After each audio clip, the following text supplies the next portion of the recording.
To start with, I was going to talk about how things we do in connection to conservation of noble crayfish in Sweden. Rapu asked me, and I used to work at the Institute of Freshwater Research, which was the Swedish Board of Fisheries, but then our government killed the Swedish Board of Fisheries 2 years ago. So I now belong to the Swedish University of Agriculture Sciences. And it's a new authority in charge of fisheries and the environment in the sea and in the freshwater. Okay, and here you just press the arrow, I suppose. Yes. So a little history. Several of you may have seen some of these pictures before, but some of you may have not. But similar to in Finland, I think crayfish is important.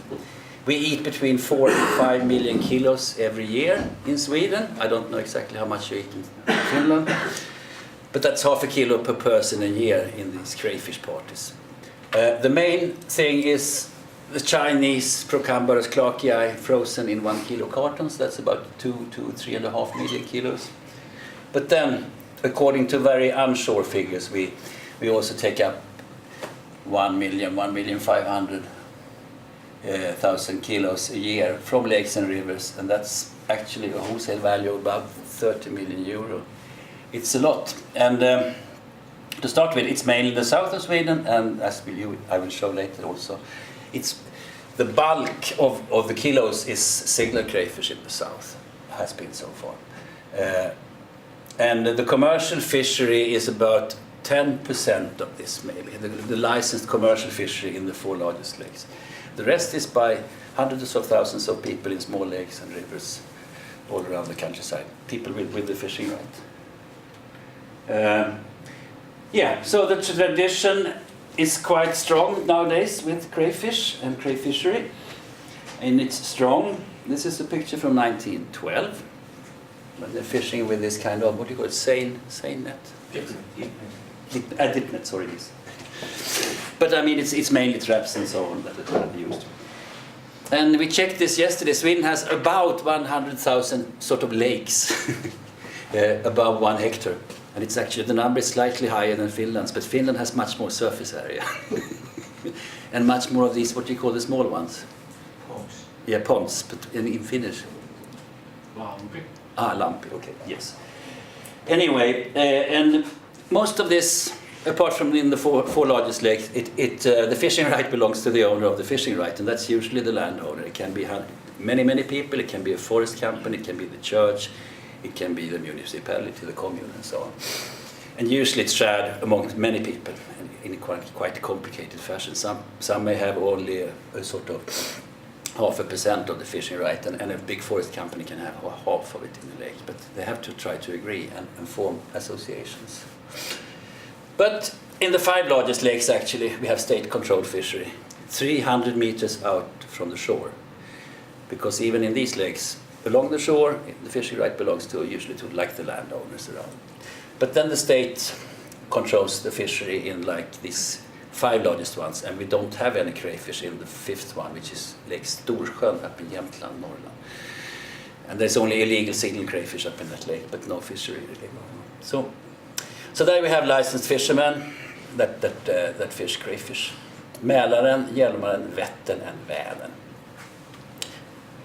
Okay, yeah, we had noble crayfish, but the boss of my institute was ordered actually by the government to fix the crayfish fishery. So we took in the 1960s, for the first time in Europe, we took in the American signal crayfish to improve the fishery. That's mainly been destroyed by crayfish plague, but also perhaps overfishing and environmental deterioration also. So Sweden was first, I don't know, was Austria second and Finland third or something like that. Or maybe Finland was second. Anyway, we took in a trial in 1960, and then the big first import of North American signal crayfish to Sweden was in 1969 from a Californian lake, Lake Tahoe. And then it's been sort of promoted to improve the fishery with permits. So yes, I've said most of this already. So to start with, probably after the Ice Age, we had the noble crayfish probably walked in when the Baltic Sea was freshwater. And Denmark was connected to South Sweden, was possibilities several thousand years that crayfish could sort of move themselves. And we think that we had sort of localities, 30,000 localities. That can be a small brook, smaller pond, or parts of a lake or lakes. 30,000 places in Sweden, localities. We had noble crayfish 100 years ago, and now we have about 1,000 localities that we know of. So we've lost, we think, I mean this is very unsure figures, but we think we've lost 97% of the localities with noble crayfish in Sweden. And that means we have this kind of red list, and so noble crayfish entered the red list in year 2000. It went from vulnerable to endangered, and now it's critically endangered in 2010 because of this sort of the way, if you just continue this curve, we will not have any noble crayfish left in 2022. So it's there.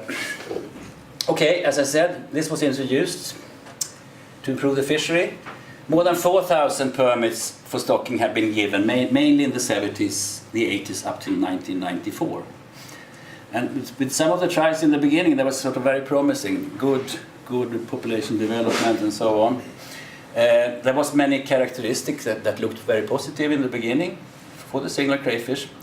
So people really wanted it, and there were lots of permits given.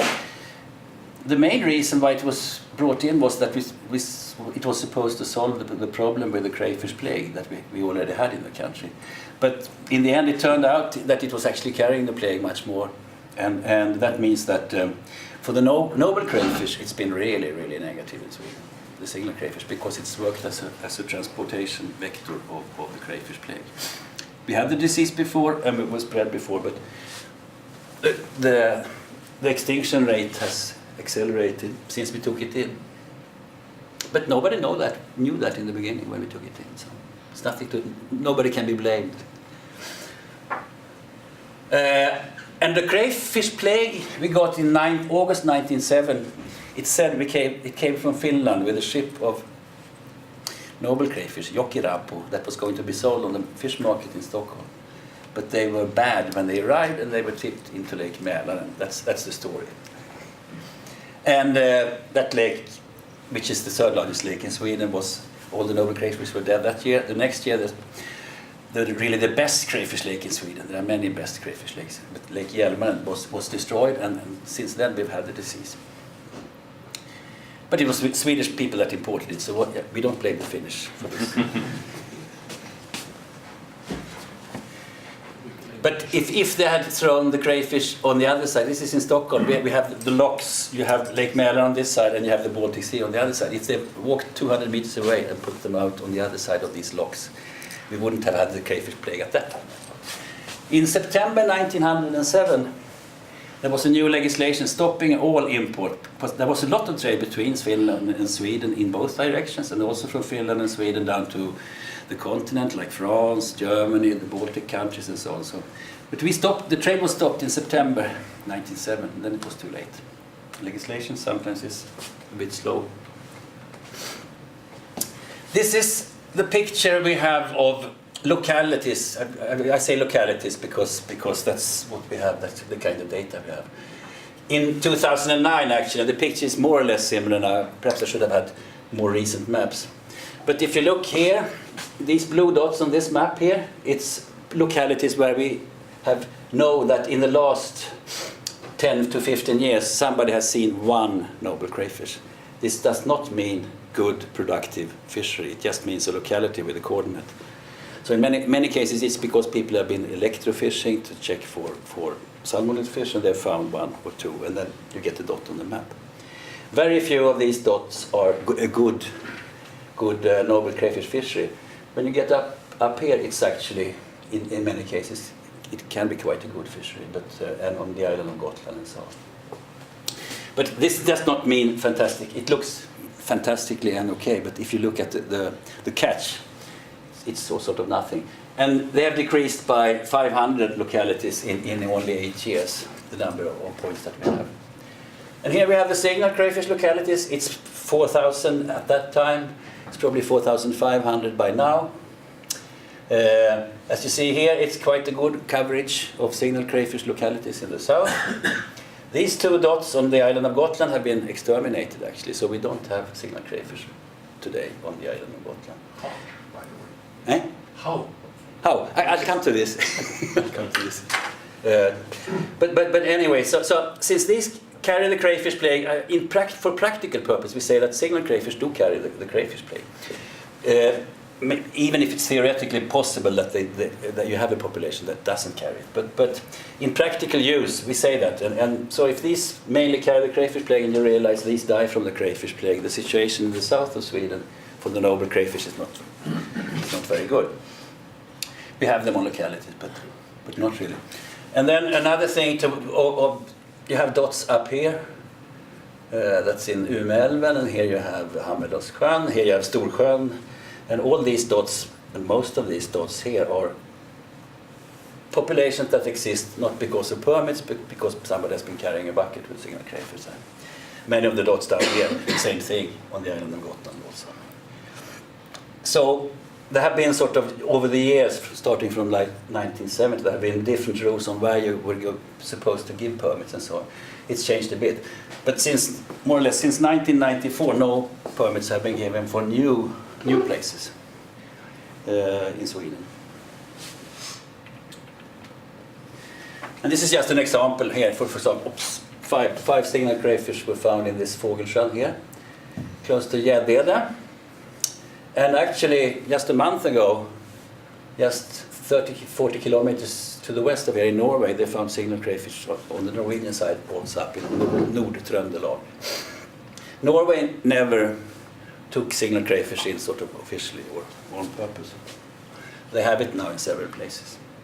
They sometimes blame the Swedes, but Norwegians go to Sweden also and bring signal crayfish with them.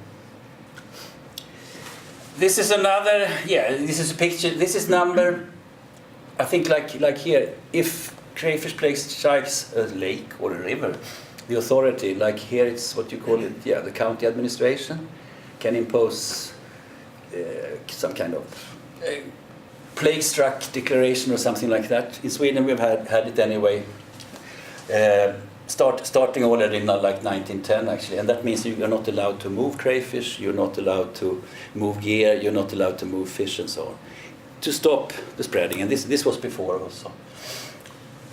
And it's varied over the years quite a lot, and it was sort of, if you look back in time, like in one county it was around 10 to 15 lakes and river stretches declared plague struck. That means a restriction is put on the fishery. But in this case, it's for all Sweden, and starting in 1994, it varied in the whole of country, between 100 and down to 10, up till 2007, and suddenly 439 places were declared plague struck. And the question is, yes, what happened then? This doesn't mean that it's a noble crayfish population that has been gone, but it means that they declare a whole area to stop movements and everything, to stop the spread. And in this case, I think I have a slide on it. Maybe not. In this case, what's happening here is that for the first time we have crayfish plague up in Norrland, in the 5 northernmost counties. And there they don't know exactly what we have. So they declare quite a big area with restrictions. So that's why you have this, because this is the first time we actually have crayfish plague up in I should have a map, in Hälsingland, in Jämtland, and in Medelpad, Ångermanland, Västerbotten and Norrbotten. In Norrbotten we have never had it actually. So it's being a bit careful that they declare quite big areas. Because in the south, if something gets plague struck, it's all, as you saw on the map, it's usually signal crayfish all around, so it doesn't help to stop the spread if you declare a bigger area. And if you declare it plague struck, you're not allowed to fish. And then you get, of course, a conflict between the people that want to fish the signal crayfish. So that's why. But sort of for the noble crayfish in Sweden, this is the main problem. You can blame animals and you can talk about canoes and boats and so on, but the main thing that we see is that You get plague in one place and you wait a couple of years and you usually find signal crayfish in small numbers in these places. So that's it's people running around with buckets actually that is the main problem for the noble crayfish nowadays. It's nothing. So that's what we have to try to tackle if we want to keep it. So how do you do this? Well, this is another example. Now, the maps are not fantastic. This is the county of Värmland. There's a town called Karlstad here. I don't know how your Swedish geography is, but we are about at this level. And here, if you go left here, you come into Norway. So we're at about this level here. You have Lake Vänern coming down here. And this is just an example. That was the last permission to introduce signal crayfish was in this lake, Lake Värmland, which is here, by a guy called Kurt Friis. He got this just before they sort of stopped giving these permits. And he got this permit to put signal crayfish in there. It turns out I actually had already put them up before he got the permit. But anyway, so he got the permit. And we can see what happened. Because in this area, there's only been like 5 or 6. In this county, it's only been like 4 or 5 permits being given. That means that there's quite a lot of noble crayfish in that area. And it's also because it's bordering Norway, so it's been restrictions on giving permits too. And actually they have managed to keep quite a lot of the fishery. So if you look 10 years after, these things here, they signify noble crayfish populations that have been struck by crayfish plague. And they sort of form this is one of the few places where we have signal crayfish. And you can see that this is sort of, it's like a peristaltic spread around the place where you have the signal crayfish here. Because when the fishery starts, people probably get interested, people start to move things around. And when we check more carefully, which we have done together with the local people, it turns out that we find signal crayfish in these spots. So the explanation to why we do get crayfish plague in these noble crayfish is that people have started to move signal crayfish around from the fishery.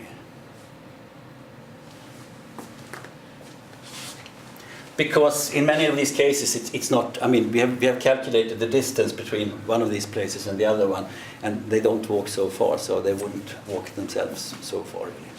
But it's nothing strange, really. As soon as something gets available, things happen. We have legislation and so on, but I mean, if people think something else, they will not obey the legislation. And they have reasons to believe other things, because we have many sort of sayings and things in Sweden.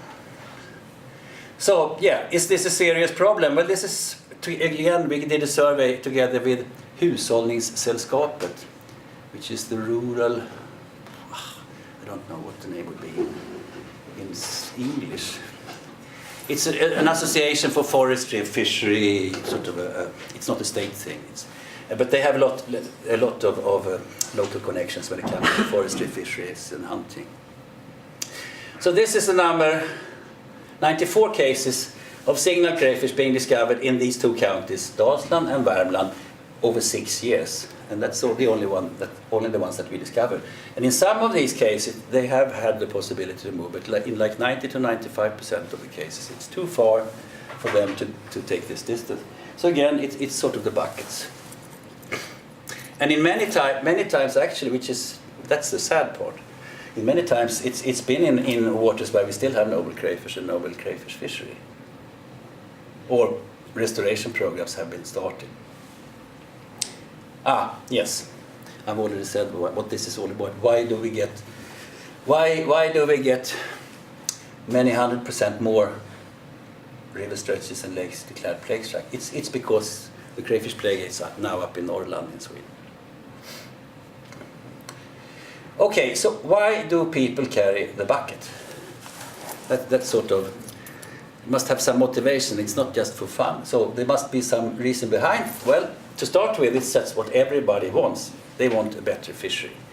I mean, the dream of getting more, getting a better catch. You have that. That's a basic sort of drive. And if you think there's something that will give you a better fishery, yes, you will be more likely to do it. And when it comes to crayfish, it's quite easy because you can buy live crayfish for food. You can transport them like 600 kilometers in the bucket in the back of a car.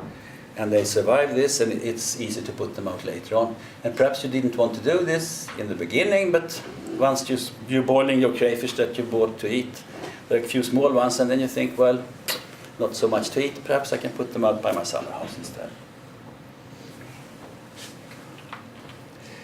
And to start with also, there were a lot of very positive. There were some very good examples in the beginning when we had sort of a very good development of the signal crayfish things, and a lot of these sort of sayings and myths and actually exaggerations came out, and it was written in the papers, and people heard about that. This is the fantastic. This will improve the fishery in many ways.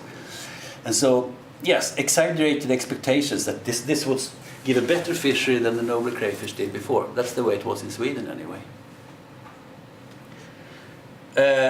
And nobody has ever been fined or gone to jail for doing this. So this is 4 very good reasons why it's being done. Because you do it at night time, and we have actually been proofs. People have been filmed doing it. Or a TV company have been filmed putting up signal crayfish in noble crayfish lakes close to Stockholm. And it went to the police, and the prosecutor was supposed to put up the prosecution. But he had too much to do, so he skipped. The 2 years went, and then it's, what you call it, it's cancelled. You cannot, if you don't start to prosecute somebody in 2 years, it's preskriberat. That's exactly what happened. Which was a pity, because it would be good if people realized that in this case it was really stupid. So these are sort of, I think this is just a little small compilation of things that people say, tell you, and they know these things. This has been in the papers many times, not so much now, but like 10 years ago, the signal crayfish grows 3 times faster than the noble crayfish. There is some basis for believing that it grows faster. It's immune to the crayfish plague. This was said quite a lot in the beginning. Many people still believe this, and we know it's not true, because immune means you don't carry it and you don't suffer from it. And both these things are not sort of true. And then you have all these other ones, sort of crayfish walk backwards. Many of these things. But the main thing with most of these things that people have heard is that it's sort of in favor of the signal crayfish, and it's actually negative for the noble crayfish in many cases. It's fishing stories in some cases, and exaggerations. This is what a newspaper makes out of something. Like, in this case, it grows 3 times quicker. In Sweden, this is based on a study by Sture Abrahamsson, a very good ecologist in the 60s. When he looked at crayfish in 2 ponds in southern Sweden. The blue ones are the size of 3-year-old crayfish, average size in millimeters, so that's 7 centimeter long crayfish. And these are different studies, marking crayfish, ponds, rivers, and so on. The sizes from different studies. And these are similar studies on signal crayfish here. And you sort of should compare these two with each other. And then it depends on which comparison you do. And in the case of Sture Abrahamsson, he compared noble crayfish from one of the ponds in Rögle pond with an established population in this pond when he marked the 1-year-old, and then he waited until they were 3 years or 4 growing seasons old, and then he looked at the average size, and they were 7 centimeters. Then he introduced into an empty pond a set of signal crayfish, a smaller number, and he looked after 4 growing seasons, and they were 12 centimeters. So, I mean, yes, this was the result. It's nothing fake with the figures. But the thing is, here you have competition and probably lack of food and so on. And here you have the table is set, there's no competition, there's lots of food. So yes, they will grow quicker. So the question is, what's the difference? I mean, you can pick different comparisons. But this is the basis of why the newspaper in Sweden 10 years ago said that signal crayfish grows 3 times quicker. And this has been forwarded from people to people to people. And then if newspaper, if they say that if it's 2 times, the newspaper makes it bigger, so they say 3 times instead when they publish it. And this is, I think that's one of the main. This sort of means that everybody wants a 12 centimeter crayfish and not a 7 centimeter crayfish after 4 growing seasons. Obvious. So if this is true, also in natural situations, yes, you can understand why people want it. But the thing is, once you start to look, and what we see now after a long time in Sweden anyway, is here's a thesis by Karin Olsson from Lund University, who were quite involved with the signal crayfish in the beginning. And she compared, in this case, in running waters in Skåne, the very south part of Sweden, with sort of a good climate for both species of crayfish. She compared the size and the size distribution, sort of the distribution of sizes of crayfish, and the densities in 20 natural running waters in Sweden, and she doesn't see any difference in Skåne, Scania. They end up sort of, giving the same result in Skåne. And then, I mean, there's been some studies. Marco, you've been involved in Jyväskylä. When you move further north, signal crayfish seems to run into a bit of a problem with recruitment and so on. And we have seen that too, in different ways. And I mean, it's actually this that people should look at. What actually happens in the natural water in the end, because that's what the driving force is. You want a better fishery. So in this case, there's no really, apart from that they can resist crayfish plague, the signal crayfish, there's no other sort of really good reason to put them out. There are many things. I mean, I don't dislike signal crayfish. It's just that the problem is that if you move it, you move crayfish plague, and that's the main problem. And actually, we have had some people. I'm not sure if this is sort of the perfect calculation, but they've tried to calculate the total cost of introducing both plants and animals in Sweden. They came to the conclusion that it's actually costing between 4 and 6 euro per person a year that we introduced it. I'm not totally agree with their calculations, but most people probably think it's been a benefit for the economy in Sweden, and that's not very sure anymore that it is if you take everything into account. Because if we had more noble crayfish, maybe they would have given a better price and so on. And it also costs a bit. It's been quite a lot of money being put into the introductions and so on. Anyway, it's been published and it's accepted in a good journal. But it's just, they're trying to measure the cost of different, like also plants and diseases and so on in this paper.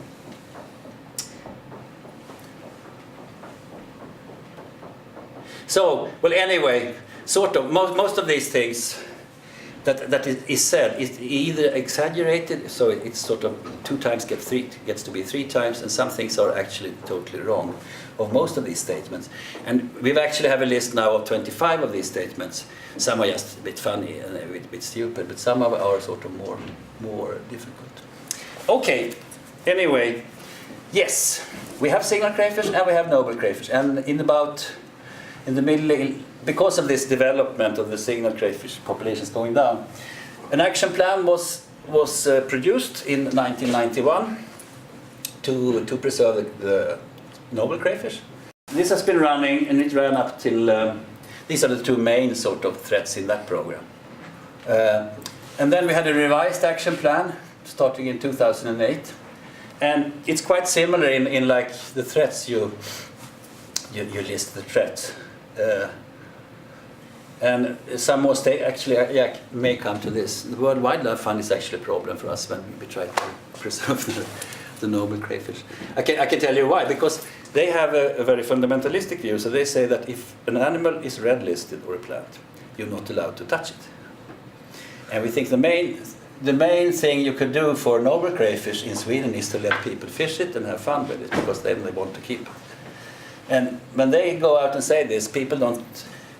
The noble crayfish farmers have difficulties in selling their noble crayfish to the shops because people don't want to buy them if they listen to the list of this. And we tried to talk to them and saying that you're actually spoiling the situation by saying that we shouldn't eat and fish and have fun with the noble crayfish. You're actually doing really bad stuff. But they want to have a sort of anything that's red listed, don't touch. So that's actually a little bit of a problem. And because fishing is not the main problem, it's rather the solution. That's the way we think anyway. Because if people can fish, even make money and so on, that's a very good way to keep the species in Sweden. So yes, here is the actions, the task, what we should do. And information. Continue to look, where do we have noble crayfish, where do we have signal crayfish, assign protected areas, do reintroductions where it's possible. Actually also exterminate illegally introduced single crayfish populations if it's possible. You have liming, of course, because we have had acid rain. So the water quality is not perfect in many cases. And we actually managed to earmark some funding. It's about, if you put it together, how much is it? 1,700,000 euro or something like that. The actual cost is twice that. But it means that and it both comes from fisheries management funds and from funds to protect endangered species, red listed species. Then we hope to get, and we have EU money, municipalities may have some money, stakeholders working for free, fishing right owners also have some economy so they can put in, and others. And the main thing in this program has been its information. I mean, continue to give out information, hopefully the right information. I mean, it's difficult sometimes with information, but it's that since people are interested, there are many different views on this and disputes about what it's like. And the vision in this program is quite a simple one, actually. It's that our grandchildren should be able to fish noble crayfish. And that means that, yes, it means many things. It means that we still have noble crayfish 2 generations away, and that you can still have enough to fish it and have fun with it.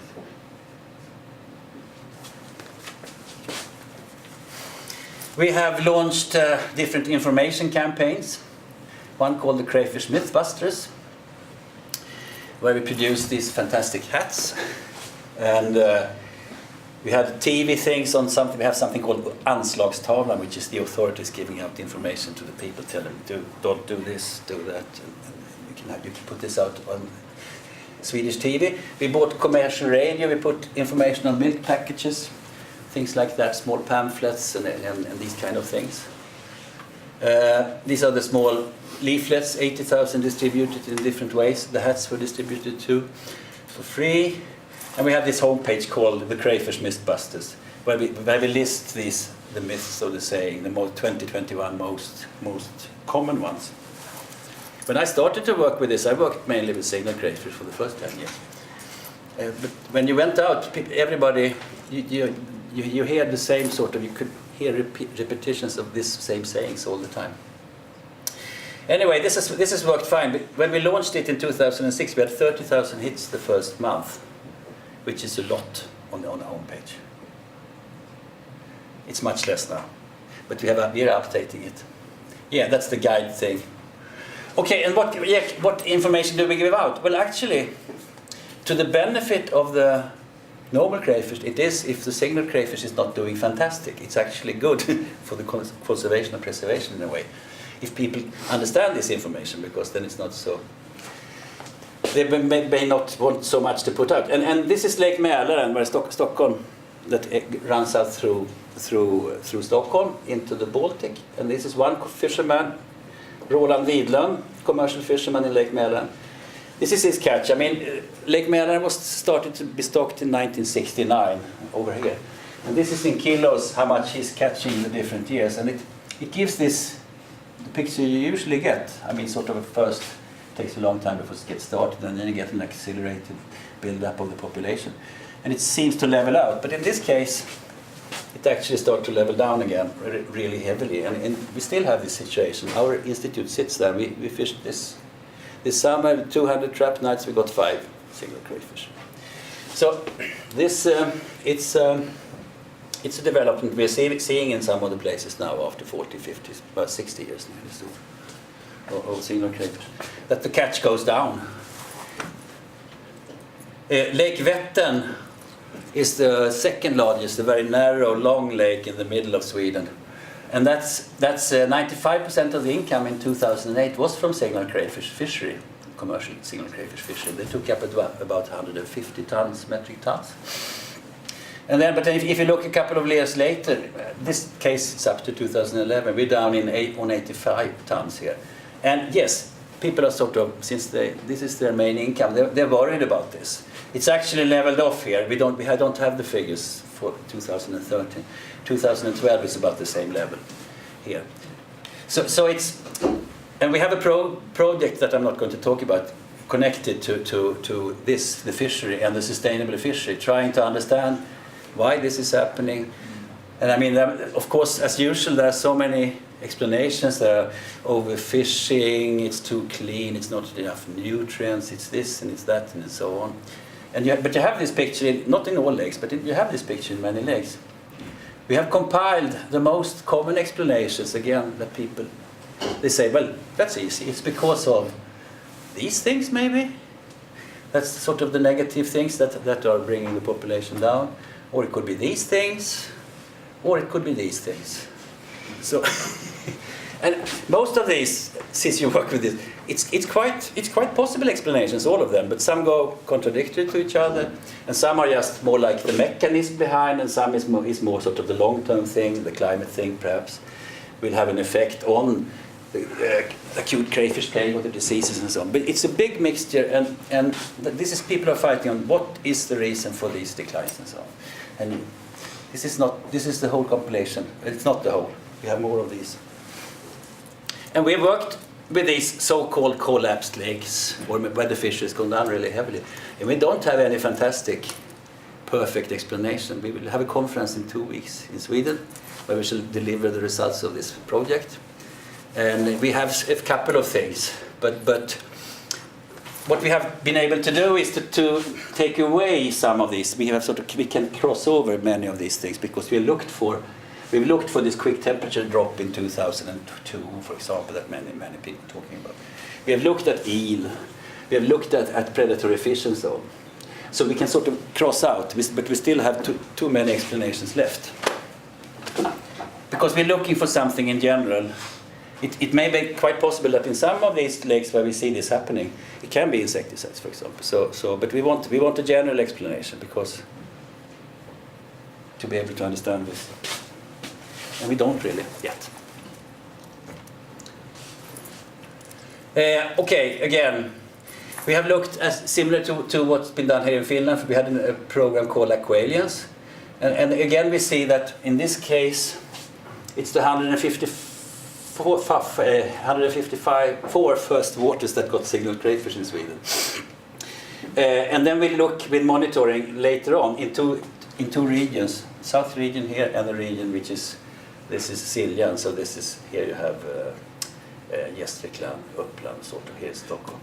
This region, we look, what do you find up till 13 years after you've introduced signaled crayfish? And if you look in this region, in 95% of the cases, you still have signaled crayfish there. And since it's such a long period, you probably have reproduction going and everything is okay.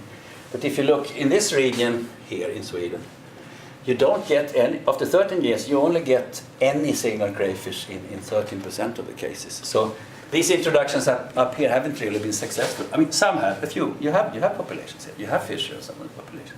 But it's not fantastic. Stocking success is quite low. And another thing we try to argue is the price on the market, the wholesale price. This varies between the years, but as you can see, you get sort of 2, maybe 3 times more for the noble crayfish wholesale price in Sweden.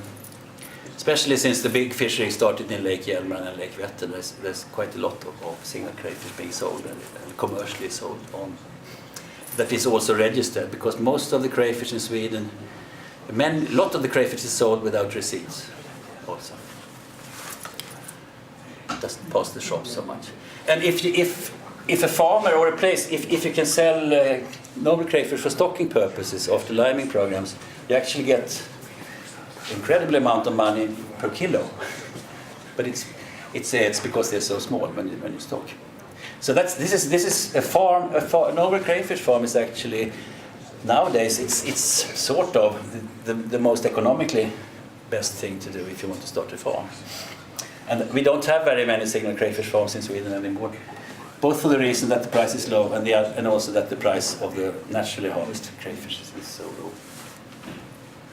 Legislation, a bit boring maybe. We have an import stop which we started 2003. Sweden stopped no live crayfish from abroad goes into Sweden according to the legislation. That means aquarium-wise or food-wise. If they're boiled, it's okay, but no live crayfish comes in, because that's what we see. If there is loads of live if you import 100 tons of crayfish, it's quite a few individuals.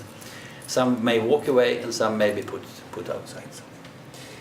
We also have a special legislation that county administrations can make a protected area with some rules concerning transportation, fishing, and things like that. So, I mean, there is a legal thing that can be used, but you have to have people obey the rules. I mean, that's the main thing. Poof. We restore. This is the main money has been actually within the liming program. We have had a lot of problems with acidification and low pH, and that's not good for the fish, it's not good for the plants, it's not good for the crayfish. So it's just one of the counties. In this case, it's actually Jönköping County. They have 56 waters. In 56 water, they've had money to during a period of 12 years to put in noble crayfish, and they spent about 95,000 euro on this restoration program. But looking at it afterwards, perhaps we shouldn't have put the money in that place because it's all red with signal crayfish. So perhaps it would have been better to spend the money further north instead, if you look at it afterwards.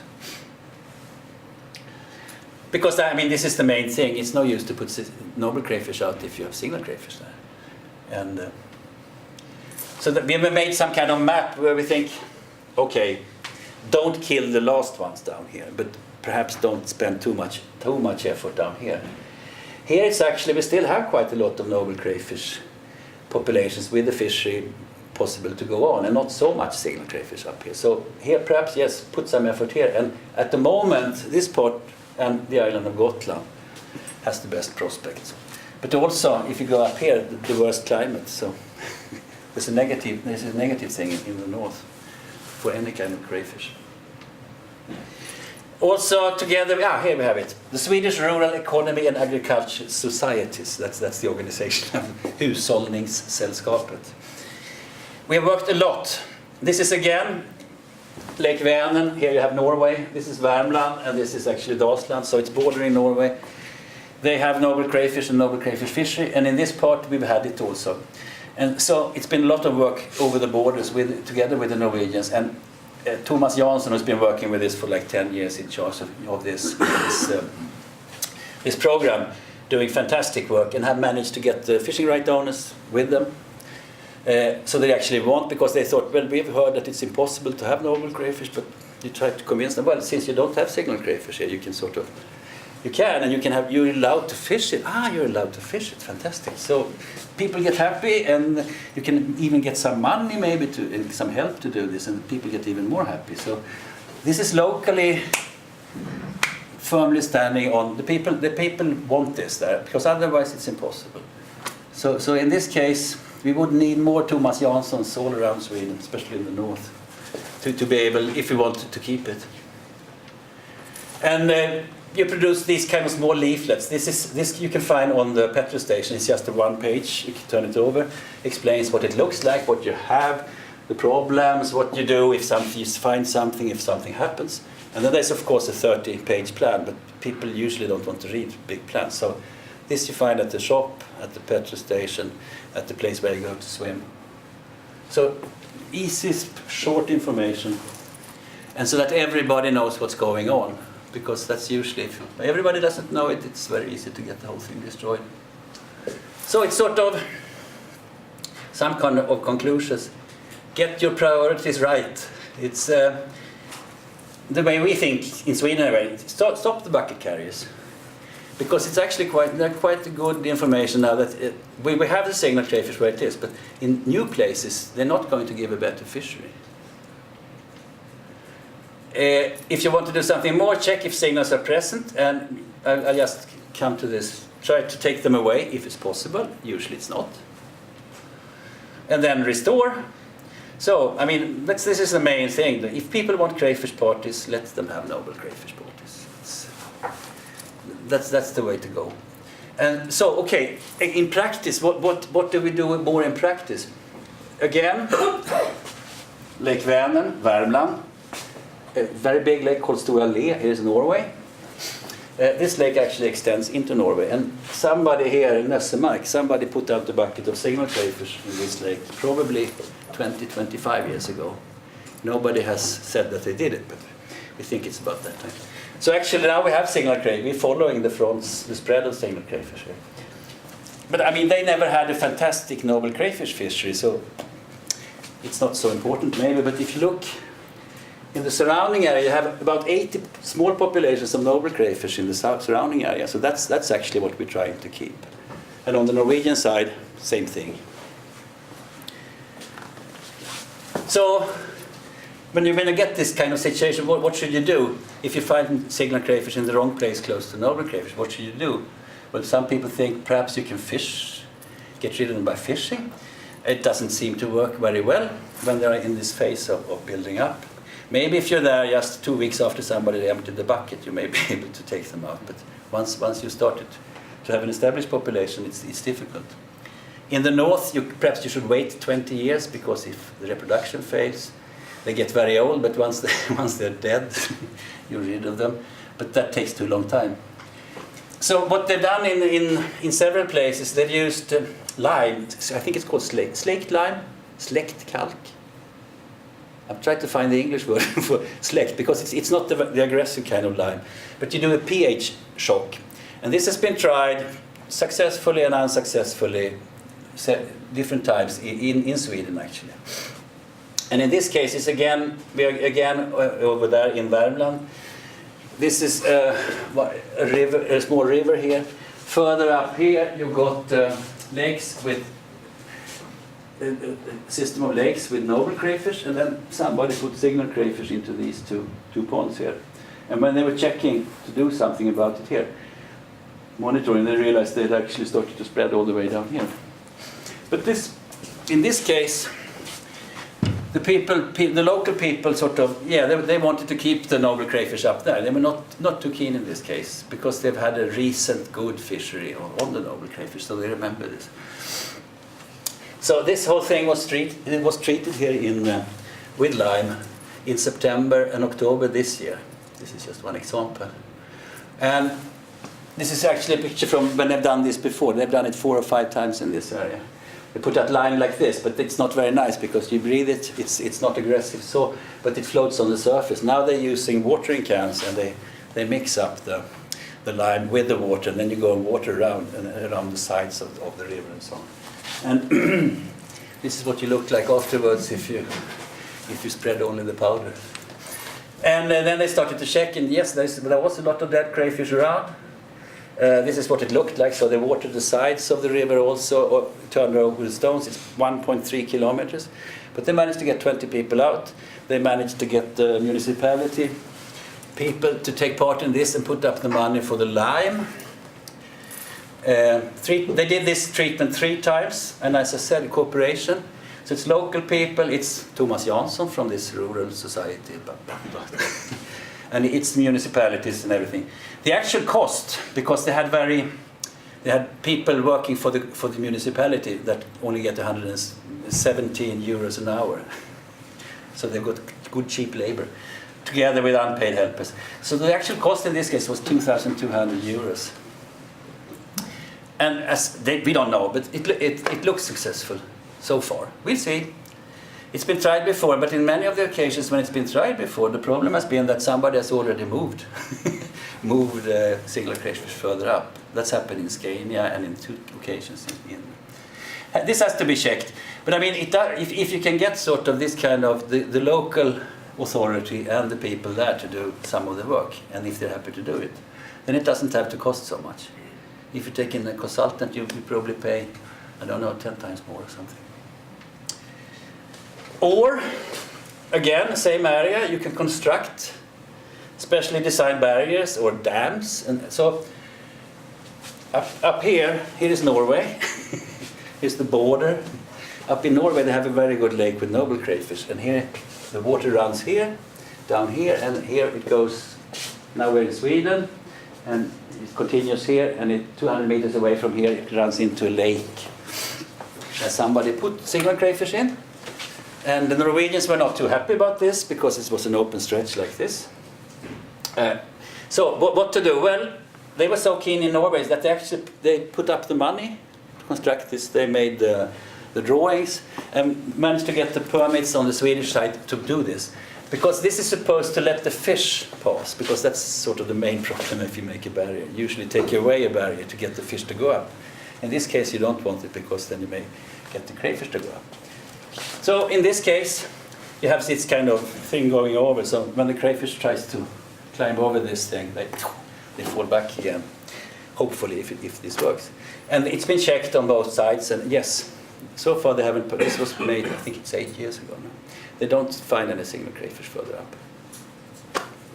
And that's the way crayfish plague usually stopped, even in the old days, usually by dams and so on, for a while.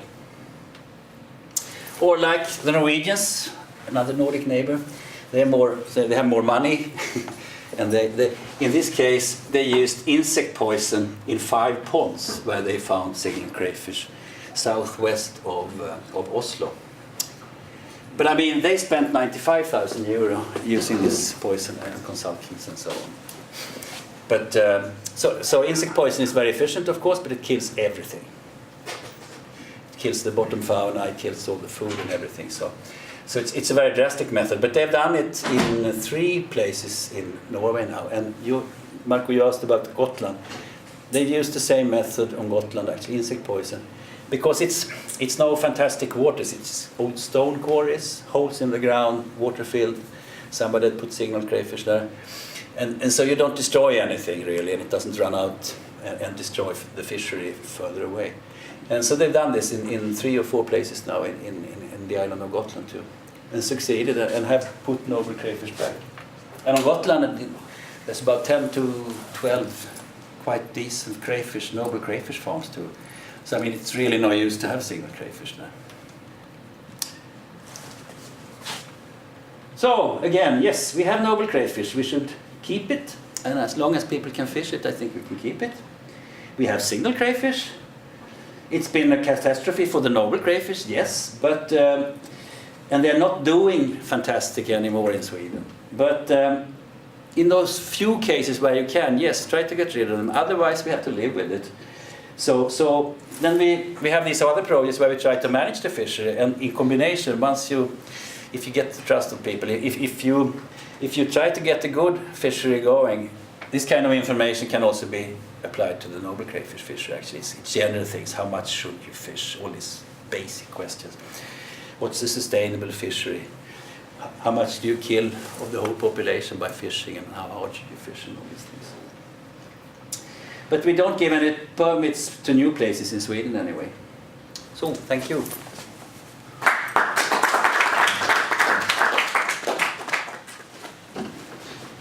Okay, any questions, comments? Lennart, you may act as a chairperson. The chairperson.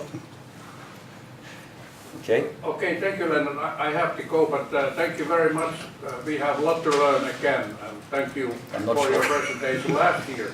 I was sitting here. I don't know if it's a problem, but you probably know the original people in Värmland were introduced from Savola, which is the region around Kuopio. That's true. I saw it. Some of your. I saw a TV program about that a week ago. Explain some of your observations. So thank you very much. And, okay. Sorry. But I mean, the reason there is that they didn't give any permits in the beginning also, so it remained, the fishery remained there, so people still remember the fishery of the noble crayfish also. And they may have Finnish origin, of course. Sure. Yes, Michael. Okay, we have about the same thinking that southern part of the country is more or less lost with noble crayfish, but of course there are populations like, as you have in Sweden. Yes. My question is, do you inform people around the noble crayfish lakes into the passive signal crayfish areas? Be careful with this lake. Do you have signs to show the people that be careful with it? It's a generation shift. I think if you go 20 years back, everybody said that never tell anybody else about if you have crayfish, noble crayfish, signal crayfish, and everything should be secret. But we haven't, like in most of the county administration, have given out this information out. There we have signal crayfish, there with maps and actually names of the lakes and so on. And there has not been any really problems with having the information going out, because in some cases even the what we call the poachers if they know it's noble crayfish, perhaps they don't want to destroy it. But if people don't know, then they can't be careful. But I mean, it's difficult because the landowners, the fishing right owners, don't want to have the information going out too much. But we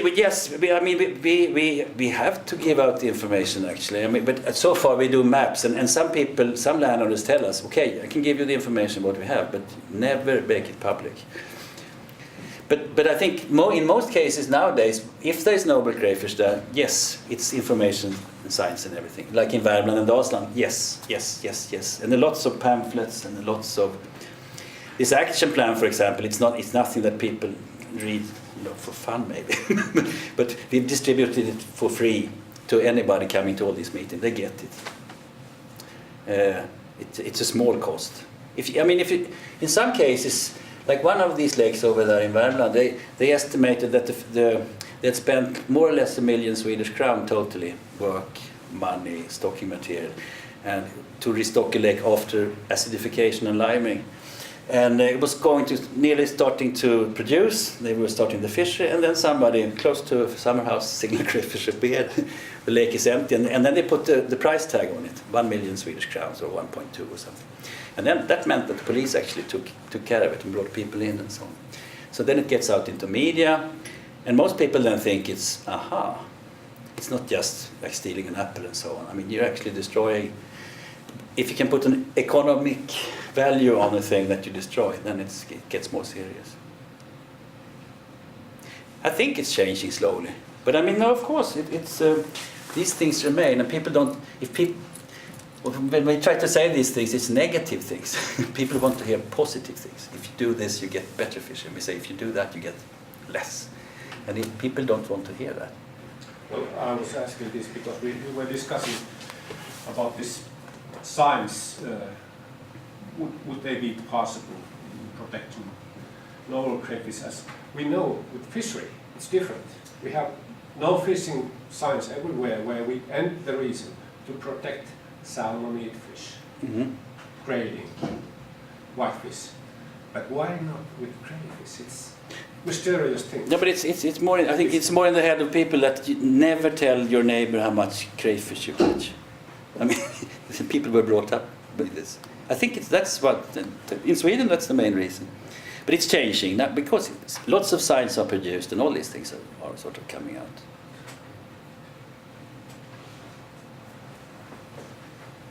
And it's the other way around. We try to get these things out into newspapers and so on. And it's also the people working at the county administration. The old story was never tell. And it's also probably because people don't like authorities. They don't want to pay tax if they sell crayfish. So I mean, you keep these things secret because it's good money in crayfish, and it's always been black market for crayfish in Sweden.